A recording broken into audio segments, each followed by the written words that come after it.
நான் வந்து பார்த்தீங்கன்னா நடிகர் கம் மேலாளர். இந்த படத்தில் வந்து மேனேஜராக ஒர்க் பண்ணியிருக்கேன். நான் இப்போ இந்த படத்துக்கு முன்னாடி வந்து பார்த்தீங்கன்னா என்னுடைய முடி வந்து ரொம்ப கருப்பாக இருந்தது. என் நண்பன் இயக்குனர் சுரேஷ் பாபு வந்து என்னுடைய முடியெல்லாம் வெள்ளையாக்கிட்டாரு. ஏன்னா அந்த அளவுக்கு வந்து பார்த்தீங்கன்னா எல்லாருமே கேட்குறாங்க, என்ன சார் இப்படி ஆயிருக்கு அப்படின்ட்டு. இது வந்து என்னன்னா உழைப்பு தான். கடமை செய் பலனை எதிர்பாராதுன்ற மாதிரி வந்து பார்த்தீங்கன்னா நாங்கள் வந்து உழைச்சோம். இது வந்து ஒரு சிம்பிளாக தான் இந்த படத்தை வந்து நாங்கள் ஆரம்பித்தோம் க்ரௌட் ஃபண்டிங்கில். ஆனால் இன்னைக்கு எங்களுடைய உழைப்பை பார்த்துட்டு ஐயா சிவசாமி ஐயாவும் வடிவேலன் பிஜே சாரும் எங்களுக்கு வந்து உதவிக்காரம் நீட்டி இந்த படத்தை வந்து எங்கேயோ கொண்டு வந்து இன்னைக்கு நிறுத்தியிருக்காங்க. இந்த படம் இன்னும் இது மட்டும் இல்லை, மாபெரும் வெற்றி திரைப்படமாக உருவாகும் என்பது எந்த ஐயமும் இல்லை. நன்றி, வணக்கம். என் நண்பர் சுரேஷ் பாபு என்னை நடிக்க வச்சு அழகு பார்த்தாரு. அதே சமயத்தில் எங்கள் தலைவர் இருக்கார். எங்கள் தலைவர் தான் எனக்கு ஊக்கம் கொடுத்து இன்னைக்கு இந்த நிலைமைக்கு என்னை கொண்டு வந்து நிப்பாட்டிருக்காரு. யாரும் தப்பா எடுத்துக்க வேணாம், இது எனக்கு ஃபர்ஸ்ட் மேடை. ஏதாவது வார்த்தைகள் கொஞ்சம் திக்கிச்சுன்னா எதுவும் தப்பாக எடுத்துக்காதீங்க. என் லைஃப்ல இதான் ஃபர்ஸ்ட் டைம் நான் மேடையில் பேசுகிறேன். இந்த படத்தில் நல்லா நடிச்சிருக்குன்னு எனக்கு நம்பிக்கை இருக்கு. மக்களாக நீங்கள் தான் பார்த்து சொல்லணும். என் நண்பர் சுரேஷ் பாபுவும் நல்லா பண்ணியிருக்காரு, நல்லா டைரக்ஷனும் பண்ணியிருக்காரு. ஸோ ரொம்ப சந்தோஷமா இருக்கு எனக்கு. திருவண்ணாமலைக்கு ஷூட் போகும்போது சுரேஷ் சார் ஆகட்டும், அவங்க ஃபேமிலி எல்லாருமே வந்து கடினமான உழைப்பு. ப்ரொடியூசர் இருக்காங்க, ப்ரொடியூசருக்கு வந்து நம்ம நல்ல பேரை எடுத்து கொடுக்கணும், படம் நல்ல லெவலுக்கு வரணும். அவங்க நம்மளை நம்பி படம் போட்டு படம் எடுக்கிறாங்க. அவங்களுக்கு நமக்கு தகுந்த லாபத்தை ஏற்படுத்தி தரணுன்ற நோக்கம் நிறையாவே சுரேஷ்ட. அவர் எடுக்கிற ஒவ்வொரு எஃபர்ட்டையும் நான் பார்ப்பேன். டான்ஸ் மூமெண்ட் சொல்லி கொடுப்பாரு ராபர்ட் சார். 2 டேக்கில் ஓகே ஆகிடும். ஆனால் சுரேஷ் சார்ல இல்லை நான் திருப்பி பண்ணுறேன்னு பண்ணுவார். அதனால் நான் பார்க்கும்போது really is very great. Satishkumar நான் வந்து எங்கள் ஸ்பாட்டில் இல்லை, நீங்கள் இருந்தால் கூட சதீஷ் வந்து ஓப்பனாக சொன்னார், எனக்கு இதுதான் ஃபர்ஸ்ட் மேடை, நான் பேச வராதுன்னு அழகாக பேசி முடித்தார். ப்ரொடியூசரு சார் ஆகட்டும், வடிவேல் சார், நான் வந்து அங்கே போய் ஒரு 6 நாள் ஷூட்டில் இருந்தேன். இந்த 4 நாள் நான் சாப்பிடவே இல்லை. நான் ஷூட் முடியும், நான் வெளியே போய் சாப்பிட்ருவேன். சார் என்னை பாப்பார் சிரிப்பார், ரூம் போயிடுவேன். பட் கடைசி நாள் என்ன பண்ணார் தெரியல வடிவேல் சார், என் கூட இந்த அசிஸ்டண்ட் டிரைவர் எல்லாரையும் கூப்பிட்டு நீங்கள் சாப்பிட்டு தான் போகணுன்னு நாட்டுக்கோழி, களி, தோசை, முட்டை சாப்பிட வச்சு எங்களை அழகு பார்த்து அனுப்பின ப்ரொடியூசர் அவரு. சீரியஸாக சொல்கிறேன், இட்ஸ் வெரி நைஸ். அன்புக்கு பாத்திரமானவர் அவர். அதாவது ஆணவமா பேசக்கூடாது, பேசுனாலாம் அவரு கீழே தலை குனிய மாட்டாரு. அன்பால அவர் எது வேணாலும் செய்யலாம். அன்பான மனிதர். வந்துட்டு சார் ஒரு படம் பண்ண போறான், நீங்க கொஞ்சம் உதவி பண்ணுங்கன்னாரு. என்னால எந்த உதவி இப்ப பண்ண முடியாது, பண்ணல. இல்லை ஒரு சின்ன ஒரு உதவி பண்ணுங்க சார், நாங்கள் சின்னதாக தான் எடுக்கிறோம் அப்படின்னாங்க. சரிப்பா உங்களுக்காக நான் நட்புக்காக பண்றேன் அப்படின்னு சொன்னேன். பார்த்தா அவங்க என்கிட்ட சொன்னது பார்த்தீங்கன்னா ஒரு 10 நாள்ல படத்தை எடுத்து முடிச்சிடும். அப்படி 10 நாள்ல எப்படி எடுப்பீங்க படத்தை, எனக்கு ஒன்றும் புரியலையே அப்படின்னு. அப்புறமா பார்த்தா திடீர்னு பார்த்தா எங்கிருந்து வந்தாலும் ஒரு தலைவர் வந்தார் உள்ள. பார்த்தா அவர் பிரம்மாண்டமா பயங்கரமா பண்ண ஆரம்பிச்சிட்டாரு. காலையில பார்த்தா பெரிய பெரிய ஆர்டிஸ்ட் கூட்டு வந்து நிறுத்துறாரு. என்ன பண்ணா, நான் வந்தேன் சார், படம் பார்க்க வந்தேன், பார்த்தா எனக்கு ரொம்ப பிடிச்சிருக்கு, ஆனா கதை வந்து அருமையான கதை. பார்த்தா அவருக்கு நைட்டுக்கு பேசிட்டே இருப்பாரு. காலைல பார்த்தா ஒரு ஆர்டிஸ்ட் வந்து நிற்பாங்க. எப்படி சார் நீங்க மட்டும் ஆர்டிஸ்ட பிடிக்கிறீங்களா, தெரியல சார், நாங்கள் கூட்டு வந்தது பேசி கரெக்ட் பண்ணி கூட்டு வந்துட்டா சார் அப்படின்னு. அந்த மாதிரி ஒரு பிரம்மாண்டத்துக்கு 2 பேரும் திடீர்னு வந்துட்டாங்க, உள்ள வந்துட்டாங்கன்னா இவங்களை உண்மையிலே வந்து எப்படி இவங்க வந்து எடுப்பாங்களான்னு ஒரு டவுட்ல தான் இருந்தேன். ஆனா பார்த்தா அவர் சார் வடிவேல் சார் இவங்க 2 பேரும் வந்த பின்னாடி அந்த படமே ஒரு பிரம்மாண்டமாகி கிட்டத்தட்ட எனக்கு தெரிஞ்ச ஒரு 60 நாள் ஷூட் பண்ணியிருக்காங்க. ரொம்ப ஒரு திடீர்னு பார்த்தா ஒரு கேரவன் 5 கேரவன் வருது, ஒரு பெரிய சாங்கு, ஒரு பெரிய ஒரு சிங்கரை வச்சு பிரம்மாண்டம். எனக்கே ஆச்சரியமா போயிடுச்சு, இந்த பசங்களா அப்படி பண்ணாங்கன்னு. அந்த மாதிரி ஒரு பிரம்மாண்டமா நல்ல கதை. உண்மையிலே சொன்னா சுரேஷ் பாபு நல்ல ஒரு கதை. இதெல்லாம் வந்து பெரிய ஆர்டிஸ்ட் பண்ணா வேற லெவல்ல கண்டிப்பா வந்து இருக்கும். அந்த மாதிரி ஒரு நல்ல கதையை பண்ணியிருக்காரு. ரொம்ப ஒரு பிரமாதமான ஒரு கான்செப்ட், இது வரைக்கும் யாருமே சொல்லலை. அப்படி ஒரு படத்தை நல்ல ஒரு ப்ரொடியூசர் கிடைச்சி இன்னைக்கு இந்த நிலைமை கொண்டு வந்துருக்காங்க. இந்த படம் சிறப்பாக நல்ல முறையில் மிகப்பெரிய வெற்றி அடையணும் வாழ்த்துக்கிறேன், வணங்குறேன். நன்றி, வணக்கம். அதாவது இந்த போட்டி உலகத்துல மிக முக்கியமா சினிமா எடுக்கிறது சாதாரணமான விஷயம் இல்லை.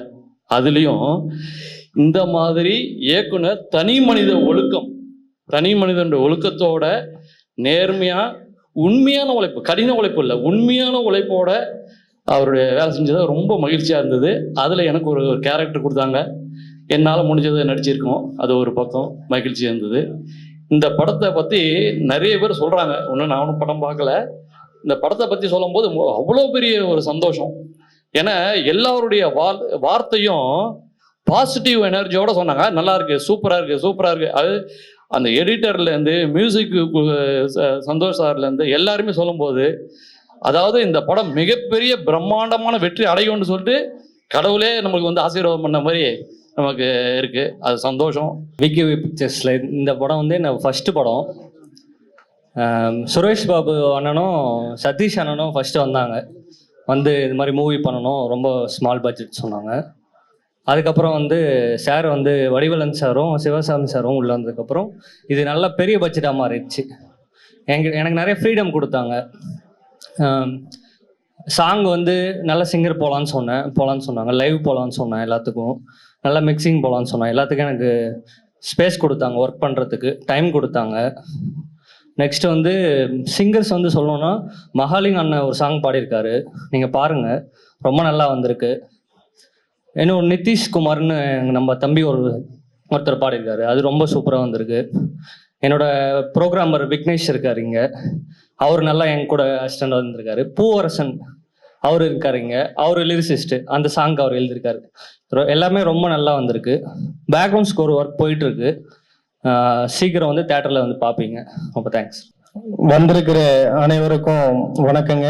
ஊடக நண்பர், பத்திரிகையாளர் அனைவருக்கும் வணக்கம். இதில் நான் வந்து பார்த்தீங்கன்னா இன்ஸ்பெக்டராக நடிச்சிருக்கேங்க, மூர்த்தி இன்ஸ்பெக்டராக நடிச்சிருக்கேன்.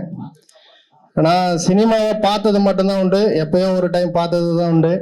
ஆனால் இப்போ நடிச்சிருக்கேன்னா அது என்னுடைய மாமா பொதுச் செயலாளர் அவர்களாலும் எனது அண்ணன் தலைவர் PR சிவசாமி ஐயா அவர்களாலும் தான் நான் இந்த படத்தில் நடிச்சிருக்கேன்.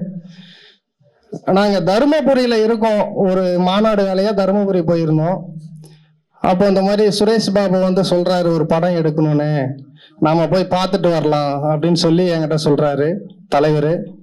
சரிங்க நான் போகலாம் அப்படின்னு சொல்லி சொல்கிறேன். சும்மா வேடிக்கை பார்க்க தான் வந்தோம். வேடிக்கை பார்க்க வந்தவன் என்னை நடிக்க வச்சிட்டாரு. இந்த படத்தையே இந்த அளவுக்கு ப்ரொடியூசராக இல்லைனாலும் ப்ரொடியூசர் அளவுக்கு இருந்து இந்த படத்தை வெற்றிகரமாக எடுத்துட்டு வந்திருக்காருன்னா எங்கள் அண்ணன் PR சிவசாமி அவர்கள் தான். இந்த படம் வந்து வேற லெவலில் இருக்கும். நான் வந்து என்னுடைய கேரக்டர் பின்னாடி பாருங்க, கட்டு போட்டுக்கிட்டு இருக்கேன் பாருங்க, அது நான் தான். அதனால இந்த படம் பாருங்க, நல்லா சிறப்பாக இருக்கும். நன்றி, வணக்கம். இந்த மாதிரி ஒரு சினிமா மேடையில் வந்துட்டு நான் முதல்ல பேசுறதுக்கான முதல் வாய்ப்பு இதுதான், எனக்கு முதல் மேடை. அது என்னுடைய குருநாதர் கூட சொல்லலாம், நடராஜ் சார் வந்துட்டு என்னுடைய சினிமா குருநாதர்னு அவர் தான். ஸோ அவருக்கு முதல்ல நான் நன்றி தெரிவிச்சுக்கிறேன். குறிப்பா இந்த படத்துடைய தயாரிப்பாளர்கள், நடிகர்கள், நடிகை ஐயா சிங்கராஜ் ஐயா, இன்னும் இங்க கூடியிருக்கிற சக துணை நடிகர்கள், எல்லா ஆர்டிஸ்டுக்குமே வந்துட்டு இந்த நேரத்தில் வந்துட்டு வணக்கம் தெரிவிச்சிருக்கிறேன். என் பேர் முத்து, நான் பாண்டிச்சேரியில் வந்திருக்கேன். ஃபர்ஸ்ட் இந்த படத்துல வந்துட்டு ஒரு 3-4 இடங்கள்ல வந்துட்டு எனக்கு ஒரு சின்ன வாய்ப்பு கொடுத்த சுரேஷ் பாபு அவர்களுக்கு நன்றி தெரிவிச்சிருக்கிறேன். நான் வந்துட்டு ஒரு 3 நாள் வந்துட்டு இந்த படக்குழுவினோட நான் வந்து பயணிச்சிருக்கிறேன். நல்ல ஒரு இயற்கையான சூழல்ல, குறிப்பா சொல்ல போனா இன்னைக்கு காலகட்டங்கள்ல இந்த படத்துல முக்கியமான ஒரு விஷயத்தை வந்துட்டு எடுத்து சொல்லியிருக்காங்க. சனாதன தர்மம் அப்படின்னு சொல்லும்போது பாத்தீங்கன்னா இன்னைக்கு ஆன்மீகத்தை வந்துட்டு அருமையான முறையில ஒரு பச்சையம்மனுடைய அம்மனை வந்து இன்னைக்கு வந்துட்டு உயர்த்தி பேசக்கூடிய அளவு உலகளாவிய அளவுல கொண்டு போயிட்டு ரீச் பண்ணி, இது சாதாரண ஒரு விஷயம் கிடையாதுங்க. அந்த பேனரை பாத்தீங்கன்னா தெரியும், கீழே வந்து பச்சையம்மன், மேல அண்ணாமலையார். இந்த ரெண்டுமே இதுவே வந்து இந்த படத்துக்கு வெற்றிக்கான ஒரு அறிகுறி அப்படிங்கிற மாதிரி சொல்லலாம். ஸோ அப்படிப்பட்ட ஒரு இயற்கையான சூழல் எடுத்துக்காங்க. இந்த படம் வெற்றி பெறணும். நீங்க எல்லாரும் வந்து இந்த படத்துக்கு வந்துட்டு உறுதுணையா இருந்து, அதாவது யூடியூபர்ஸ், மீடியா நண்பர்கள் அனைவருமே இந்த படத்தை வெற்றி பெற செய்யறதுக்கான உறுதுணையா நீங்க எல்லாருமே இருக்கணும்னு சொல்லிட்டு இந்த நேரத்துல கேட்டுக்கொள்கின்றேன். இந்த படம் வெற்றி பெற தயாரிப்பாளர்கள் மற்றும் 2 கதாநாயகர்கள் அனைவருக்குமே என்னுடைய வாழ்த்துக்களை தெரிவித்துக் கொள்கின்றேன். நன்றி, வணக்கம். எனக்கு இந்த திரைப்படத்தில் பாடல் எழுத வாய்ப்பு அளித்த திரு வடிவேலன் சார், மக்கள் ராஜ்யம் கட்சி தலைவர் சிவசாமி சார், இந்த படத்தின் நடிகர், கதாநாயகன், இயக்குனர் திரு சுரேஷ் பாபு சார், எங்களுடைய மேலாளர் நன்னாரி வினோத் சார், நடிகர் சிங்கராஜ் சார், ஹீரோயினி மேம் எல்லாருக்கும் என்னுடைய வாழ்த்துக்களை தெரிவித்துக் கொள்கிறேன். எனக்கு இந்த இடத்த வாய்ப்பு கொடுத்த இவங்க எல்லாருக்கும் கரெக்டாக நான் வேலை பார்த்துருக்கேன்னு நினைக்கிறேன். அடுத்து மகாலிங்கம் சார் தான் அந்த பாடலை பாடியிருக்காரு. அவர் வந்திருக்க போர்ஷன் ரொம்ப சூப்பராக வந்திருக்கு. அதாவது என்ன ஒரு ஃபைட்டுக்கு தான் கூப்பிட்டார் சுரேஷ் பாபு சார். அவருக்கு சதீஷ் சார் தான், அவர் பார்த்துருப்பீங்க. ஃபைட்டு என்னன்னு நான் சொல்லக்கூடாது, என்னை பற்றி அவர் பேசியிருக்கணும், அவர் பண்ணியிருக்கார். ஃபைட்டை பாருங்க. ஒரு ஃபைட்டை பார்த்துட்டு தான் அவர் ப்ரொடியூசர் சொன்னார், இல்லை மாஸ்டர் நீங்கள் அடுத்த ஃபைட்டு பண்ணுங்கன்னாரு. ரொம்ப சந்தோஷமா, ஏன்னா நான் இப்போ தான் வளர்ந்து வரேன். 25 வருஷம் கஷ்டப்பட்டு 200 காரு நான் தான் அந்த ஃபைட்டை பண்ணானு எனக்கே தெரியும். 200 காரு ஒடி மாஸ்டர் நீட்டார் ப்ரொடியூசர். எனக்கு புரியல, போன ஃபைட்டு தெறிக்க விட்டுறீங்க. இந்த பிளாஸ்ட் படம் வந்துருங்களே, அதுக்கு ஈக்குவலாக இருக்குன்னு நினைக்கிறேன். ஆண்டவர்கிட்ட வேண்டியிருக்கேன். 200 காரு எல்லாம் கண்ணாடி அடிச்சு ஓடிங்க மாஸ்டர், கவலையே படாதீங்கன்னு அந்த அளவுக்கு எனக்கு ஒரு ஊக்கத்தை கொடுத்து பிரிண்டும் கொடுத்தாரு. ஃபைட்டை நீங்கள் மீடியாக்கள் பொதுமக்கள் தான் ஃபைட்டு எப்படின்னு சொல்லணும், நான் சொல்லக்கூடாது. எல்லாம் சொல்லுவாங்க தான் புள்ள எல்லாம் நல்லா இருக்குன்னு. இந்த ஃபைட்டை பாருங்க மீடியா நண்பர்களே, உங்களுக்கு தான் சொல்கிறேன். மெயினாக நீங்கள் மனசு வச்சா தான் இங்கே இருக்க கலைஞர் தான் வெளியே வர முடியும்.